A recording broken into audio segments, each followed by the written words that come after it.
Kada je Rade rekao, znaš, ja bih volio pročitati da ti igraš ulogu Lice. I onda naravno oduševila sam se, stvarno je predivna uloga. Međutim, kako su se skupljali novci pa išli na fondove ja sam stalno govorila, tata, pa kako produkcija su više rasla. Nema problema, znam kako je to u filmskom svijetu.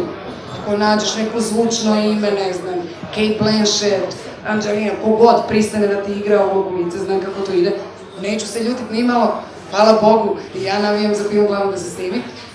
I onda mi je on rekao, što mi je strašno udjelo povjerenje, rekao, da, hvala ti, ali znaš, ja ne znam jednu glumicu s tako tužnim pogledom kao ti za Krupnika. I tu mi je eto. I ništa, polomila sam se prije 2,5 mjeseca, još uvijek sam jednu štaku imam, mada sve to već prošlo, u avgustu sam se polomila, jako glupaca imala. I bila sam se prepala za budućnost filma, naravno. Međutim, donijelo mi je neke super stvari, a to je da nisam jurila naokolo, imala predstave u pozorištu, gostovanje i tako kao inače, nego sam imala dovoljno vremena za i naučiti makedonski i njemački koji oba dva su nisu moji jezik.